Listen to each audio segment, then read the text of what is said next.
আজকে সারাদিন কোনো ভিডিও না করাই ভাবলাম হঠাৎ করে একটা ছোট্টখাটো ভিডিও করি। তো এদিকে আমার হাজব্যান্ড কিন্তু এখন ওই পটিং মিডিয়া তৈরি করছে, তার কারণও কিন্তু বেশ ভালো গার্ডেনার হয়ে গিয়েছে।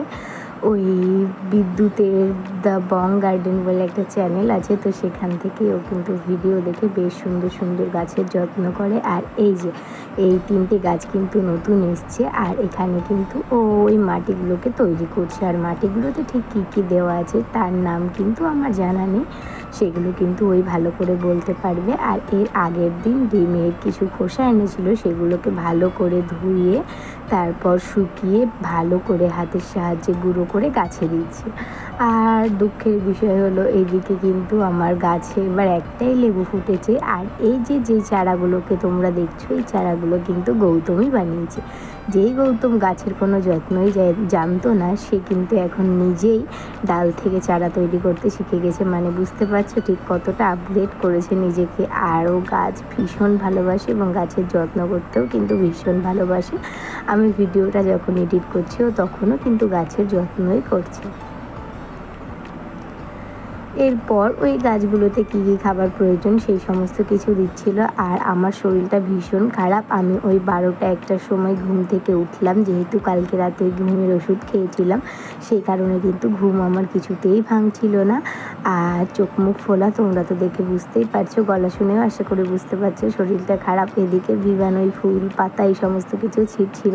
তো বাইরে যেহেতু ভীষণ রোদ, বেশিক্ষণ বাইরে থাকবো না, ভিভান একটুখানি খেলা করবে, তারপর ঘরে চলে যাব।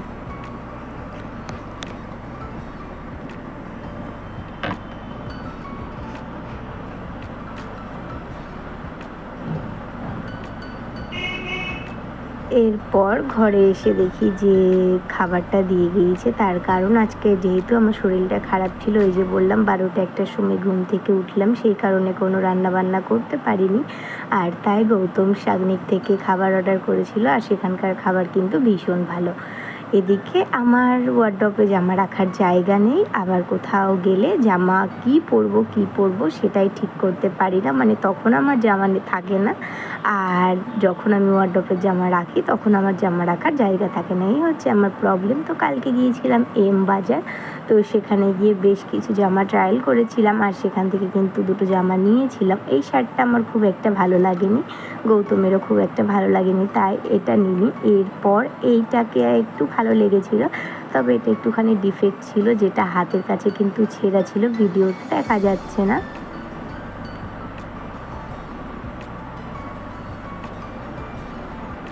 আর প্রথমে যে এই লাল কালারের জামাটা দেখলে, ওটা হচ্ছে আমার সবথেকে বেশি পছন্দ হয়েছে। আর আমার প্রত্যেকটা জামা কাপড় কিন্তু গৌতম পছন্দ করে দেয়।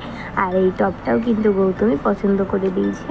আর এরপর সেখান থেকে জামা কাপড় শপিং করে আমি তো ভীষণ খুশি। আর এরপরেও কিন্তু আমার পেট ভরেনি। তারপরে আমি মিশো থেকে একটা শাড়ি শপিং করেছি। এই হচ্ছে শাড়ির রেফারেন্স পিকটা। আর ঠিক যেরকম শাড়ির পিকটা ছিল, শাড়িটাও কিন্তু ঠিক সেরকমই এসছে। দাঁড়াও, আমি কেটে তোমাদেরকে শাড়িটাকে দেখাচ্ছি।